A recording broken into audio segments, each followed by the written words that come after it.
You're listening to Business Stories with Ryan Arcaracci, where I speak to business professionals from all walks of life. Thanks for listening, and let's get to it. Hey, what's up, everybody? It's Ryan. I'm back with another episode. Personal training. When you hear about that, you think, man, that's really only for rich people, right? That's for wealthy people or celebrities. They are the only ones who can get quality personal training. But that's not the case with Outlaw Fitcamp and my guest today, Jessie James Leyva, who's the founder. Jessie, thanks for being here, man. It's good to talk to you. Absolutely, Ryan. Thanks for having me, man. I appreciate it. Look forward to this. Yeah.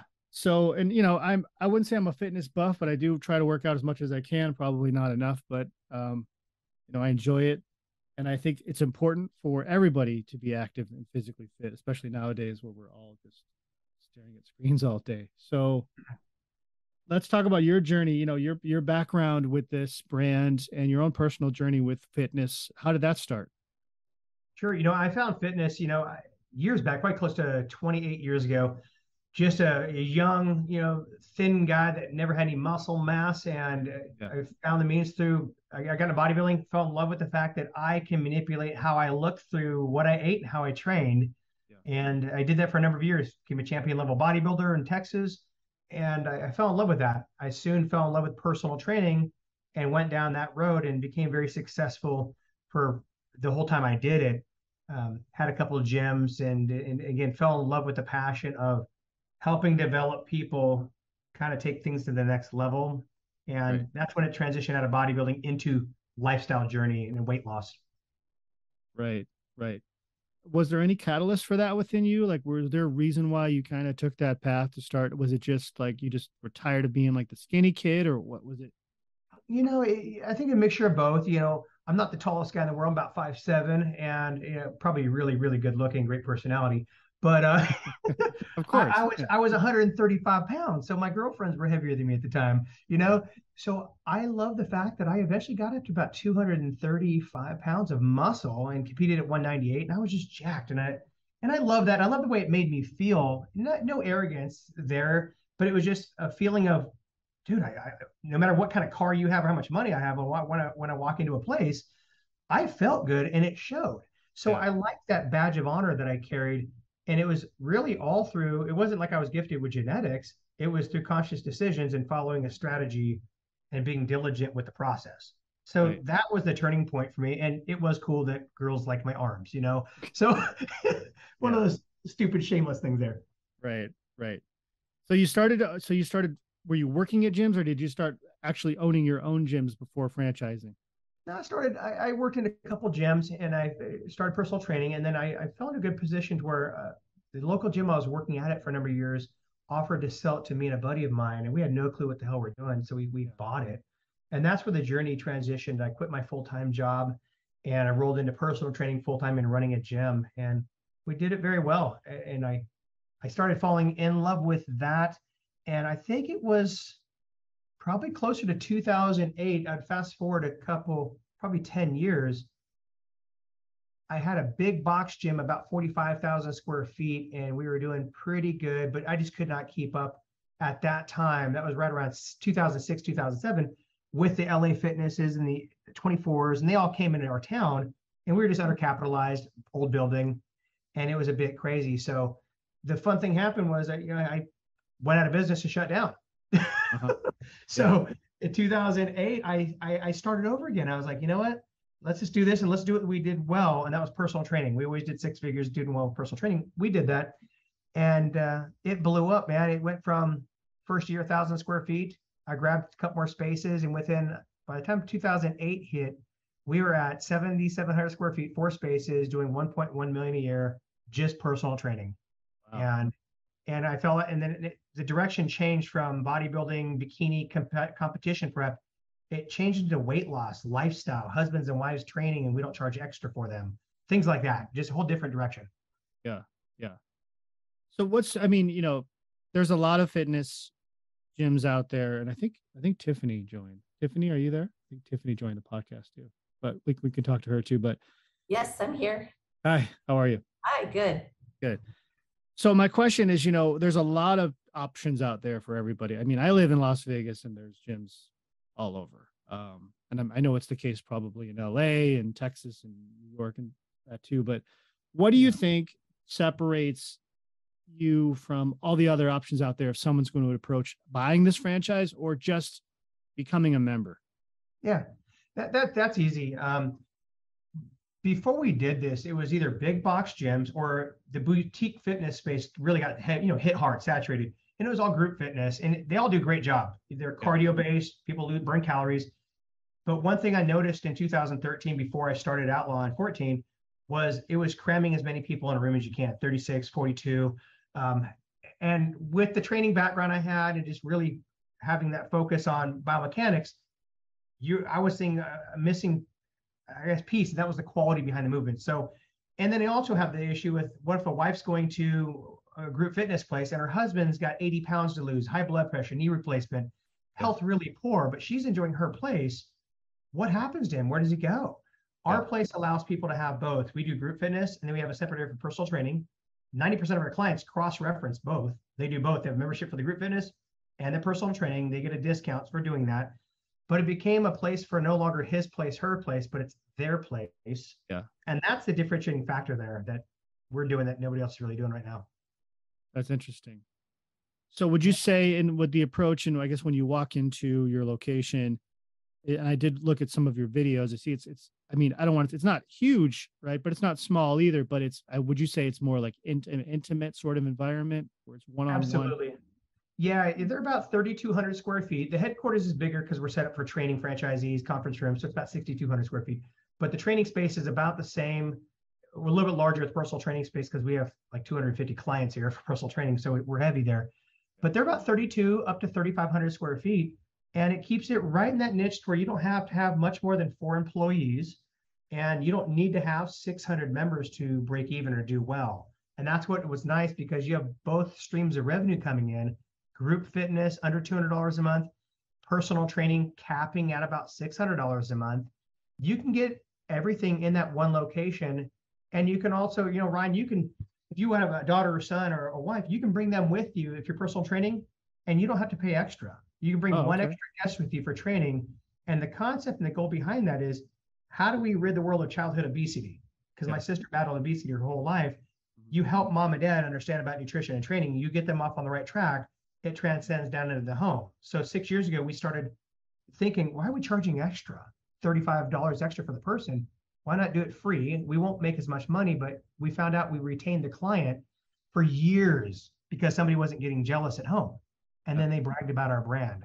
So it was one of those silent things that the trickle effect was worth the loss of short-term revenue. We kept the revenue longer, our attrition dropped, and the referrals jumped up. Yeah. It's interesting how you talk about that. I feel like a lot of personal training it's obviously physical, but it's also a lot of the mental side, right? And I don't know how often you see a lot of people come and go, or do you see a lot of high retention with members? How does that work? With the brand we have here, you're going to have a lower attrition with the personal trainers because, unfortunately in the fitness industry, the big box gyms don't pay a whole bunch. And if they do, you usually roll into management. Then it's about sales. And if you're passionate about personal training, you're passionate about the journey, help people lose weight, your why I wake up at 3:45 in the morning because somebody depends on me. Sales changes that. So that gets tarnished. If you're doing group fitness, you're stuck making $900 to $1,300 a month because you can only teach classes. So that means you either have to have another spouse making money at home as a primary breadwinner, or you have to have a secondary job. And that kind of kills your mojo. And you're still doing it because you love doing it, but you can't make an impact changing lives and have a full-time income. With what we designed with Outlaw, mainly because I'm still an active trainer. I train from 5 in the morning to about 9:30, and then it's office time with our team. I love training. I can't really give it up yet because I love my people. We have both. So our trainers teach fit camps, so they make good money per half hour, and then they also personal train. They have adjustable salaries, so they can make 70 grand, 80 grand a year out of a location if it does well, and change lives and actually have a living. And that was just something that I really wanted to bring to the table for franchisees, but also for our trainers. So now that means I'm going to retain my trainer much longer. The referral base will be much higher. and their personal training clients will be able to go into Fitcamp, do classes, and it stays one beautiful little synergistic piece, something different than model. One thing I heard you say on your video is that, and I think I 100% agree with you, is that you're vetting candidates to buy a franchise. You're not going to sell a franchise to just anybody. So no. What are the qualities or background or experiences you're looking for in an ideal franchise owner? I think we're new to franchising, but we're not new to people. I mean, I've seen thousands of people and different personalities. And what I've learned, especially with franchising, is we want coachable, passionate people. I don't want somebody that thinks they know everything, because I'm great at what I do for personal training and building my business up, but I'm new to franchising. So I have coaches, we have attorneys, we have people that help me get better.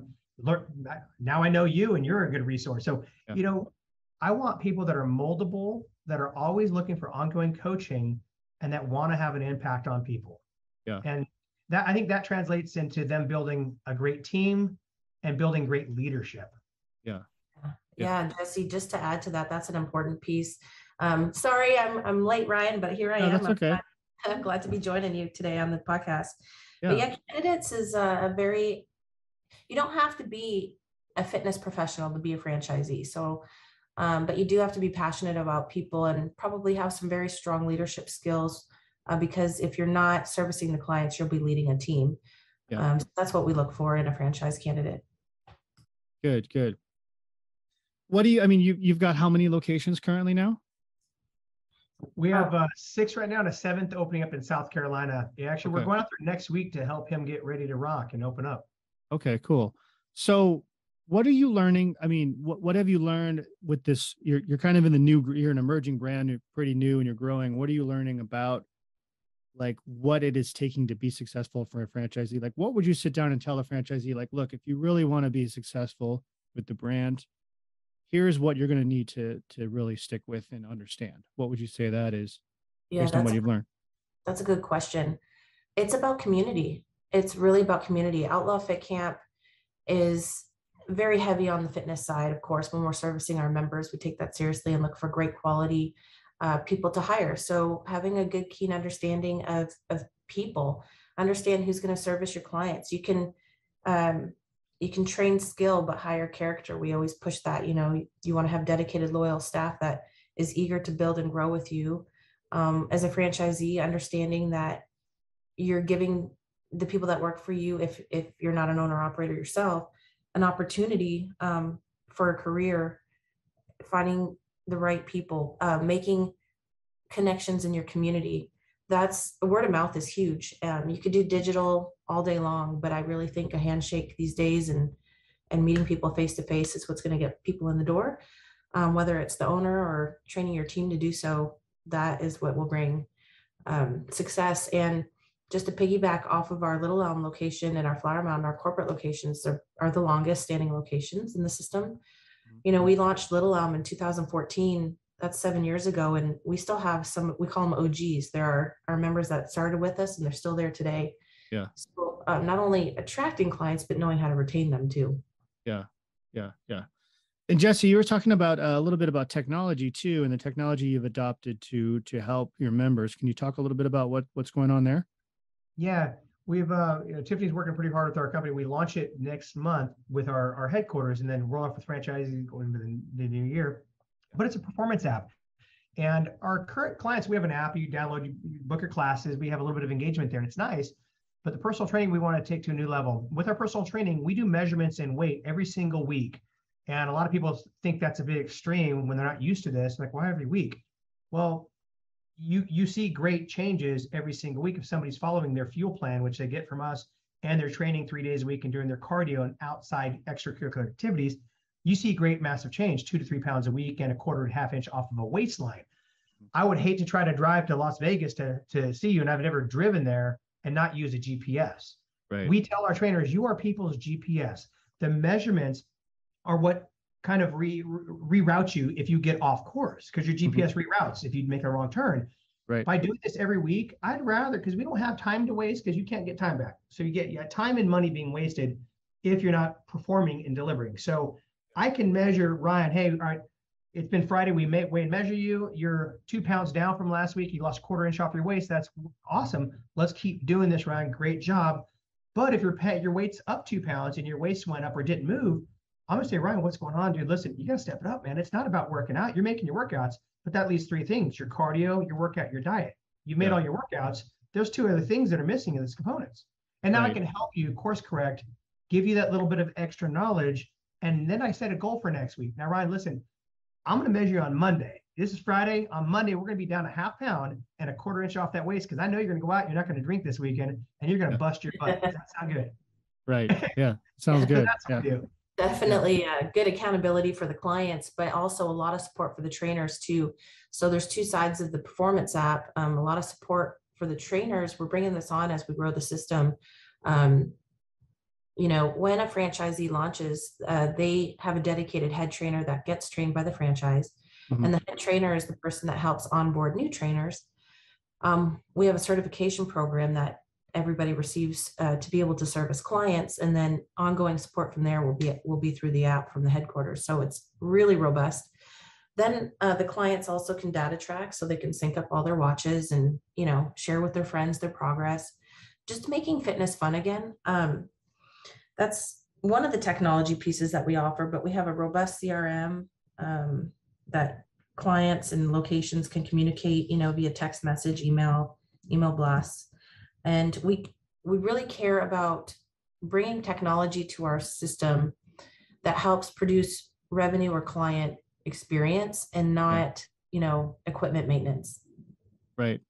Yeah. I would say the hardest thing I would think for you both is, you know, you can train people in the walls of your location, but once they leave, you're not going to be in their ear all day watching what they eat or their sleep patterns or all of that. So would you say the technology kind of, I don't want to say, you know, like your drill sergeant in their face, calling them every 5 minutes at 3 a.m. Did you eat this or did you not eat that? Or, you know, but you're kind of monitoring them with that technology. You'd say you're kind of holding them accountable somewhat, right? Absolutely. It's that one extra thing that they just don't have. And some people love it, some people don't. But I think a large percentage of people are going to be able to love to track this. And I think the trainer and they are going to love having that extra engagement. Plus, we can also send them different workouts. If you're going out of town, I could send you a body weight workout, Ryan, that I developed with the videos to hatch it to you and send it to you in your app. And now you can do a body weight workout while you're camping. That's cool. I like that. And I like hearing stories too. Do you guys have any particular stories of members? Obviously, you don't have to give out names or any personal info, but any, or even your own stories. I mean, just kind of like what kind of, I'm sure you have a ton of great stories of people that have really seen difference. Yeah, I'll tell you a couple. I know Tiffany wants to talk about it, but I got one, and it's a really incredible story. And it's the best one. I got a couple more after that. We have a young woman named Vicky, who is now one of my great trainers here, a top trainer, actually doing really well. Wow. And she's been with me training, I think, 5 years. She came to us for her daughter about 8 years ago, and her daughter was doing cheerleading training with one of my trainers, and Vicky would roll in her motorized wheelchair sitting at about 420 pounds. And she was hit by a drunk driver, spent 17, 18 years in that wheelchair. Husband left, and she went through a lot of crap raising her daughters and her kids. Wow. So I would always talk smack from across the room saying, when are you going to get your ass in here to work out? Sorry, my language. But I would joke with her with playful banter, and she would, you know, talk smack. She couldn't afford it. So one day I talked to her, the trainer I had worked for me, and I said, let's take care of Vicky. And we comped her training. Vicky lost 100 pounds, and then she got a gastric sleeve, lost another 100 pounds, and then lost another 100 pounds, so 320 something pounds total. Wow. So then she needed knee replacements because both of her knees were riddled, her legs, she wasn't ever going to walk again. So a client of mine, Lucy, I spend money on off-road Jeeps and dumb stuff like that, cool stuff like that. But you know, we chipped in and we paid for part of her skin removal surgery and a knee replacement, and then her insurance covered the other knee replacement. So little Vicky was pretty much rebuilt, put together. She asked how she can ever repay after all these surgeries. I said, get your butt certified and change lives, train people. Wow. She did, dude. She did. She got certified. I hired her. She started walking. So she walks now. She's still in a lot of pain, probably has to have another surgery. Hopefully doesn't have to lose her leg or her foot, which is what could happen right now. But Ryan, she's one of my top trainers. She's had a couple people lose over 100 pounds, 50 pounds. So, and now she's a trainer giving back to people. I have my sister who lost 100 pounds. She runs a location for a franchisee, and she's maintained 100 pounds off for six years now. Wow. So, and then we have another gentleman named Adam Bird who's lost 100 pounds. Oh, he's almost at 200 pounds, I think now. And now he's getting skin removal surgery too. So this is why Tiffany and I are so passionate. It was my bodybuilding background that I love, trophy hunting. Yeah. And in 2010, it changed, dude. And now it's about people and stuff like this. It's bigger than us. It's fun. Vicky came up to me one day and said, "Hey, Tiffany," and I didn't even recognize her. I had to ask her who she was, and she said, "It's Vicky." It wasn't the same girl that was sitting there all quiet at the table, So and we get to see that all the time. Like people will walk in with just no self-confidence, down in the dumps, and after a few weeks, they of course start feeling better, and it happens so much faster than they think when they start. Yeah. So getting to be a part of that transition is awesome. And I have to say, I love that we can have both sexes in our studio. Yeah. So it's not just a his place, her place, and you don't see divorce and all that stuff anymore. You see, just couples getting stronger that trickle down to their kids. Right. Yeah. That's an amazing story. And I think the thing about, fitness in general is people always think it's about, the look, I want a nice body. I want to be able to look good at the beach or whatever.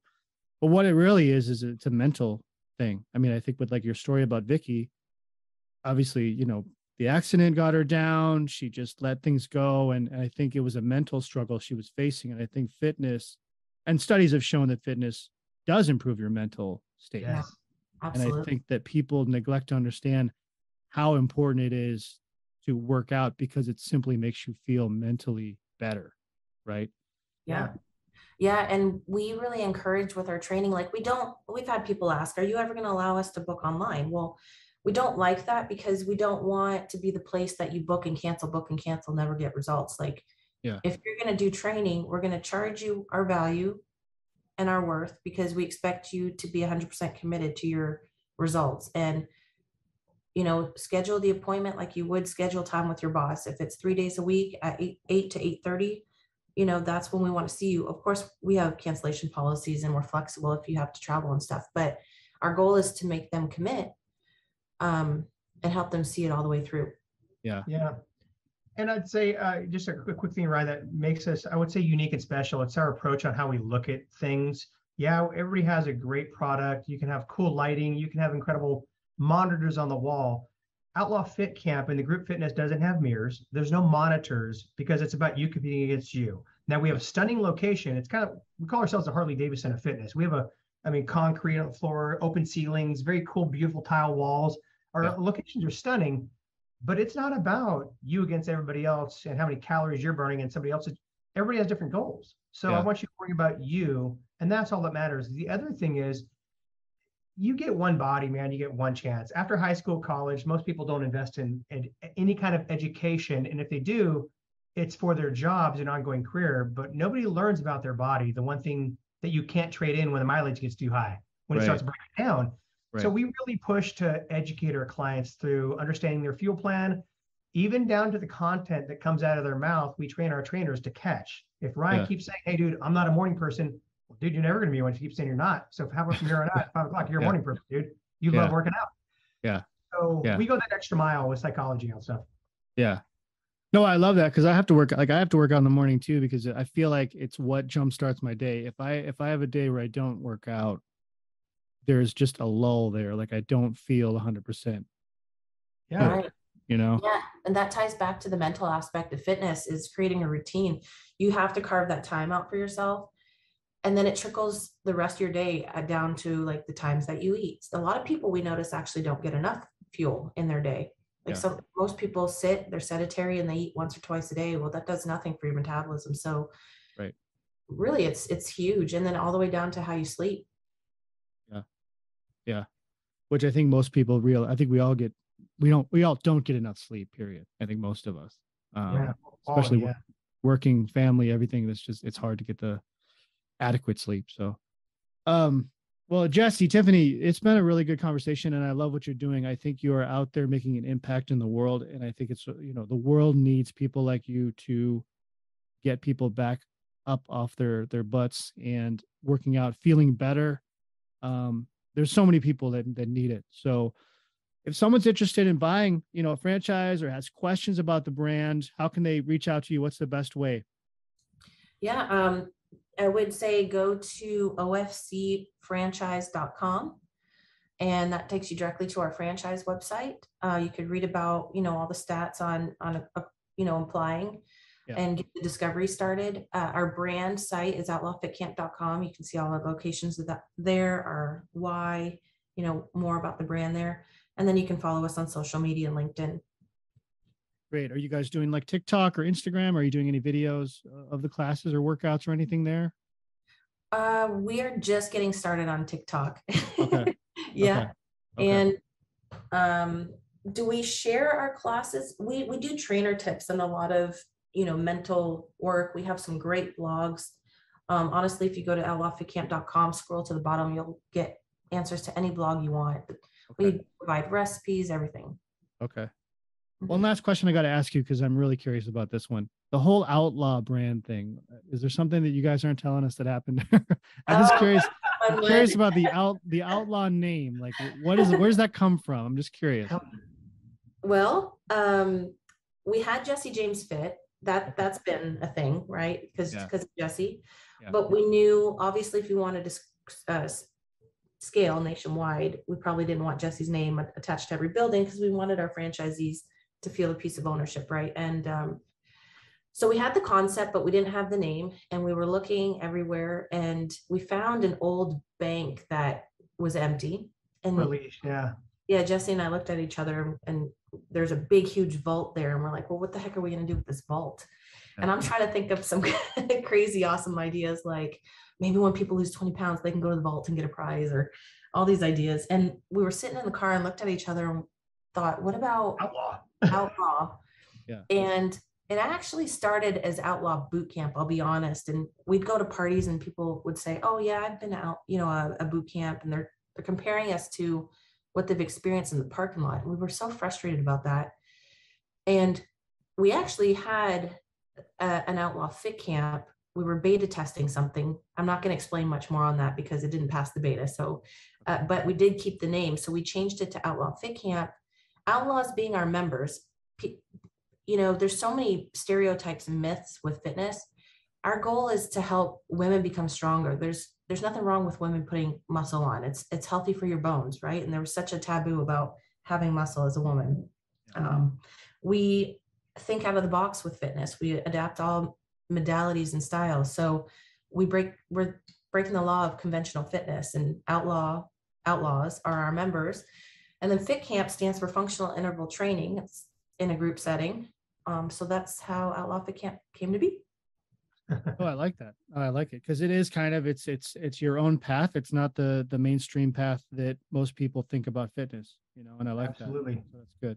Yeah, don't follow the norms like the American Society of overweight, just sedentary. Yeah. Sedentary. Yeah, I 100% agree. Well, this has been a good conversation. I wish you both the best. I know you're going to grow and be successful in the future. If anybody's listening, they want to get in touch with Jessie or Tiffany, and you're interested in the brand or you have questions, go check them out. Thank you both. It's been great. Ryan, thank you so much, my man. Take care. You too. Bye-bye. Hey, everybody. It's Ryan here. Look, sales can be difficult. Maybe you're up at night thinking how you're going to make that next sale. Maybe your sales team is struggling and you don't know what to do. Well, I've written a book called Customer Relationship Management Exposed. It's designed to help you figure out a process and system to be successful in sales and grow your business like you never have before. With Customer Relationship Management Exposed, you can make the right choices to find the right sales system to increase your sales exponentially. Pick it up on Amazon today.